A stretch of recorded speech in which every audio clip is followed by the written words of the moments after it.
Inauguration de la statue de Lionel Terray à Rueil-Malmaison, une œuvre de Stéphane Cypre. Quelques mots de Stéphane Cypre, de Jean-Christophe Ruffin, d'Antoine Terray, de Nicolas Terray et de Jean-Franck Charlet de la Compagnie des Guides de Chamonix-Mont-Blanc. C'est un monstre sacré des années 50-60 qui a ouvert des voies incroyables un peu partout dans le monde.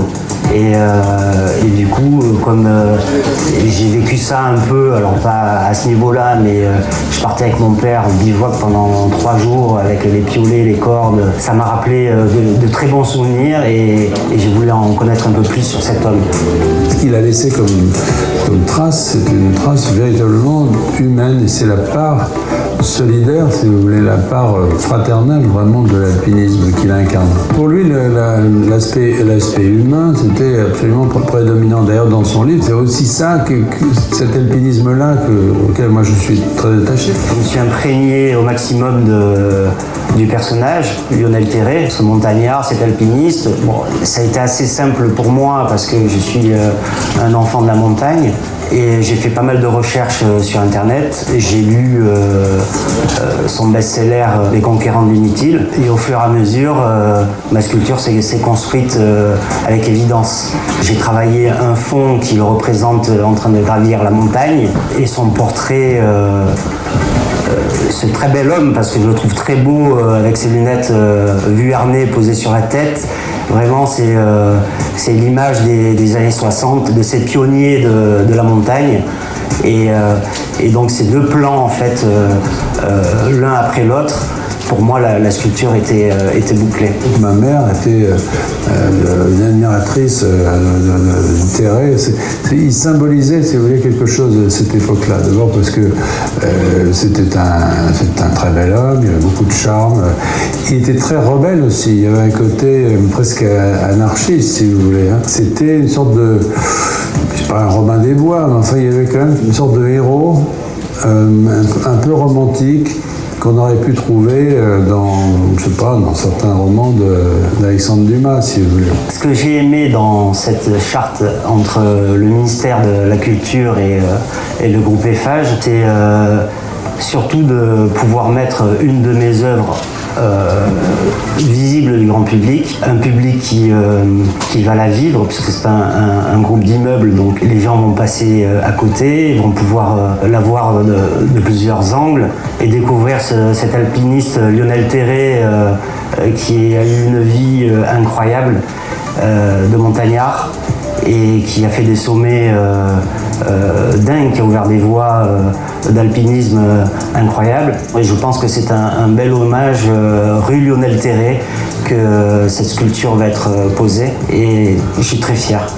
Moi, je pense que l'alpinisme, si vous voulez, reste, et la montagne en général, reste un espace de liberté, c'est peut-être le dernier, et de responsabilité. La montagne, c'est un endroit, surtout à l'époque de Terray, bien entendu, puisque c'était, j'allais dire, la période pionnière, en fait. Mais c'est un endroit où on accepte l'idée que vous puissiez vous mettre en danger. Tout ce qui en provient, quand on le montre dans les villes, ça rappelle qu'il y a un ailleurs. Quand on a des partenariats comme ça, des mécénats qui se font localement, qui se font avec des artistes particuliers, je crois que c'est vraiment utile. Parce que les mécènes ont la connaissance du terrain. Il y a un milieu, il y a une ville, il y a un environnement urbain précis qu'Eiffage connaît. Et il y a un artiste qui va faire interpénétrer son œuvre avec cet environnement.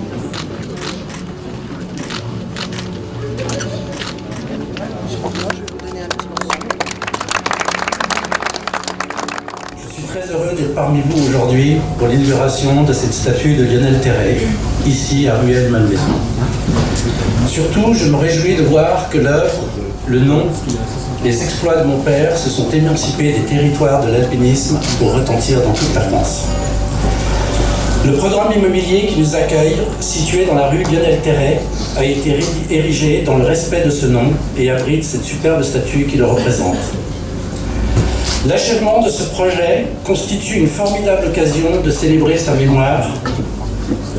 Il est la preuve que même plus de 50 ans après ses dernières ascensions, le nom de Lionel Terray est toujours ancré dans l'histoire et son héritage marque encore les esprits. Je remercie la commune de Rueil-Malmaison qui a autorisé ce projet et la société Eiffage qui l'a porté. Je suis d'autant plus touché que l'inauguration de la statue de mon père a lieu un 21 septembre. Vous savez peut-être que cette journée est effectuée d'un fardeau particulier pour mon frère et moi, Nicolas. En effet, c'est le 21 septembre 1965 que les corps de Lionel Terray et son dernier compagnon cordé Marc Martinetti ont été retrouvés au pied de la fissure en arc de cercle du Gerbier dans le massif du Vercors. Je vois dans ce hasard un signe, celui que mon père nous observe d'une manière ou d'une autre, veille, constate et nous remercie de l'honneur que nous lui faisons aujourd'hui à sa mémoire.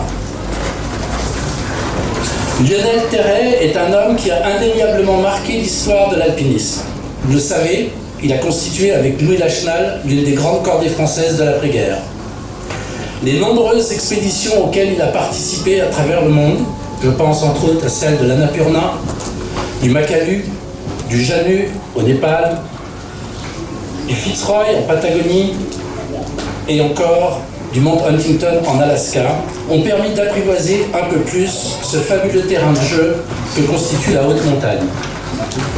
Mon père disait d'ailleurs « Donner à un homme la joie d'escalader une cime que sans nous il pourrait atteindre m'a toujours paru être une œuvre de création, une réalisation tangible, et j'en éprouve le même plaisir qu'un artisan à réaliser un travail qu'il aime, voire un artiste à produire un chef-d'œuvre. La plus grande source d'inspiration de Lionel étaient les sommets qu'il prenait plaisir à gravir. Aux côtés de l'alpinisme, Lionel Terray était aussi un père aimant, droit et juste. Il a transmis à Nicolas et moi le goût de l'effort et un enseignement que j'applique encore aujourd'hui. Le bonheur se trouve dans les choses simples. En effet, si Lionel Terray était originaire d'une famille bourgeoise, il a rapidement choisi de braver le scepticisme familial pour embrasser la carrière d'alpinisme de haut niveau qui lui tendait les bras. Son attachement pour la montagne a été la source d'une vie humble et respectueuse de tout ce qui nous entoure, nous préexiste et nous dépasse. C'est sur le fondement de ces valeurs qu'il a partagé avec nous sa sagesse, nous a montré la voie de Terray. Même après son départ en 65, j'ai persévéré dans la voie Terray. Chaque jour de ma vie, j'ai mis tout ce que mon père, au profit tout ce que mon père m'avait légué, sa force, son courage, sa passion, sa générosité. Il incarnait pour moi, comme beaucoup, un modèle. C'est une fierté de porter son nom et de m'adresser aujourd'hui comme son fils. Je renouvelle ma joie de rendre hommage à sa mémoire avec cette statue qui dévoile à quel point Lionel était une force de la nature. Je vous remercie. Grand mot là. Un petit souvenir que j'ai en 2015, je suis parti en compagnie de ma femme en Amérique du Sud pendant quelques semaines. Et notre point d'orgue, c'était justement d'aller en Patagonie, aller randonner au pied de ces grands sites Torres del Paine, Cerro Torre et Fitzroy. Et un jour, donc, nous sommes arrivés au pied du Fitzroy, au lac de Los Tres. C'était une journée splendide comme aujourd'hui, pas de vent, alors que c'est très connu là-bas pour être un peu une région où on peut avoir 4 saisons dans la même journée. Et après, des photos, l'émerveillement, une pause. Je ne sais pas ce qui m'a pris, mais il y avait un jeune guide argentin qui était là avec des clients qui l'avaient fait monter jusqu'au lac. Je suis allé le voir, et puis on a entamé une discussion, et je l'ai un petit peu questionné. Je lui ai dit, c'est tout. Je sais qui c'est qui a fait la première. Oh, il m'a dit, c'est 2 Français dans Lionel Terray. Ah, je regarde et je lui fais, moi je suis le fils de Lionel Terray. Et là, pendant quelques secondes, je sais pas, il s'arrête. Il respirait plus, il m'a regardé, et puis subitement il a lâché un cri du fond du cœur, en français s'il vous plaît, il m'a dit « Lionel Terray, c'est mon idole ». Imaginez d'être là à ce moment précis, d'entendre ça au fin fond de la Patagonie, Alors, ça, c'était vraiment me dire, ouais, que ce jeune qui doit avoir à peine 30 ans, qui n'a jamais connu, qu'il a connu par travers son livre ou par des autres livres, mais qui a grimpé donc aussi le Fitzroy, ça m'a vraiment touché profondément. Tout ça pour dire que, voilà, même si sa vie terrestre a été très courte, 44 ans, comme c'était le maire de Rueil-Malmaison, eh bien, c'est son aura a traversé le temps et on est là aujourd'hui, entre autres, pour cet hommage, pour cette inauguration. Et je remercie au passage Monsieur Stéphane, voilà, qui était bravo aussi le discours de sa femme, bien sûr. Et ce papa, il avait consacré, ça c'est un titre que j'avais bien aimé, il a consacré sa vie à la montagne. Et j'ai le souvenir de sa femme qui était interviewée plusieurs années après sa mort. Et le journaliste lui posé une question bien précise. Il a dit, s'il devait choisir entre vous et la montagne, qu'est-ce qu'il aurait choisi? Il dit, ma mère, je le revois, toute très lucide et d'un naturel. Marianne, c'était un personnage. Hein. Et elle a tout de suite dit, oh, ben, elle aurait choisi la montagne. Bonjour à tous, c'est un grand honneur pour la compagnie des guides de Chamonix, dont Lionel Terray a fait partie pendant de nombreuses années, d'être parmi vous aujourd'hui.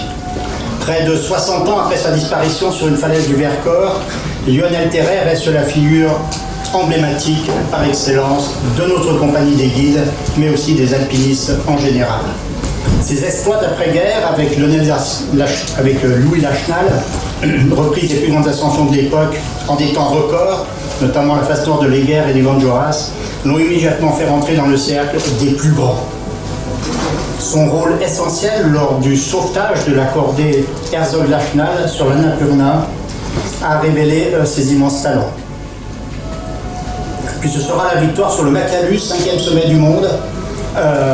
Lionel est le premier homme à arriver sur le 5e sommet du monde. Ensuite, ce sera une formidable victoire sur le mont Janus. Le mont Janus, c'est pas un sommet de 8000 mètres, mais c'était de loin la plus difficile ascension entreprise ce jour-là en Himalaya. Et puis, comme on l'a rappelé, ses victoires dans les Andes, et puis ses expéditions en Himalaya. Il a aussi parcouru les Andes, et puis, comme ça a été rappelé, les plus hautes montagnes de l'Alaska. Alors, étant moi-même guide à Chamonix, je voudrais évoquer ici une autre facette du personnage, celui du guide de haute montagne. Car, tout comme ses amis Lachenal et Rébuffat, Terray entra à la compagnie des guides de Chamonix dès la réussite de son stage de guide. Comme tout un chacun, dès lors, Lionel Terray va devoir être guide, et pour cela, il fait comme tout un chacun, il est à la compagnie des guides, et il vient au tour de rôle chercher ses clients tous les soirs. Mais très vite, bien sûr, ses talents se révèlent, et il devient guide de haute montagne et guide des plus grandes ascensions. Il trouvera là un nouveau challenge qui n'est pas pour lui déplaire. Contrairement aux grandes ascensions faites avec ses copains guides, où la responsabilité, les efforts sont partagés par la cordée, en plus, là, maintenant, c'est un nouveau challenge avec les clients. Non seulement le guide est seul responsable de tout, mais en plus, il doit aider, conseiller, soutenir moralement son compagnon de cordée. Dans son livre « Les conquérants de l'inutile », Terray décrit ainsi les qualités du guide, qui sont devenues une véritable charte pour nous autres de la compagnie des guides. Je n'oublie pas, quand nous avons de nouveaux titulaires qui rentrent à la compagnie des guides, de leur citer ce texte que je vous livre maintenant. Pour l'exercer convenablement, notre métier demande plus de qualité morale et intellectuelle que d'adresse et de force. Et cette primauté de l'esprit sur la matière en est toute sa noblesse. Il faut être capable, en effet, de dévouement pour aider ceux que l'on accompagne à surmonter leurs faiblesses. Il faut une patience rare pour supporter, sans nervosité, de progresser un jour entier à une allure parfois 3 ou 4 fois inférieure à la sienne, ce qui est quand même rapide parce que Terray courait dans les montagnes. De la psychologie pour aider moralement le client dans ses efforts et malgré la fatigue et le découragement, l'amener à poursuivre jusqu'au terme. Du courage, ensuite, pour accepter quotidiennement l'inévitable part de risque que comporte toutes les courses en montagne. Il faut aussi un goût de l'effort exceptionnel pour effectuer presque chaque jour des ascensions de souvent plus de 10 heures. Il faut aussi une grande ingéniosité pour éviter les pertes de temps et les efforts inutiles, et pour combiner au mieux son emploi du temps lors de cette saison d'été où se passent la plupart des courses de montagne. Et de conclure, en exerçant cette profession, j'ai appris qu'il y a pour se dépasser d'autres chemins que celui des ascensions exceptionnelles. Celui-là, bien que plus austère et moins spectaculaire, me semble conduire vers la joie. Et voici donc le formidable héritage que nous a laissé Lionel Terray, nous autres guides de haute montagne, et dont les guides, en général, lui seront à jamais reconnaissants. Merci.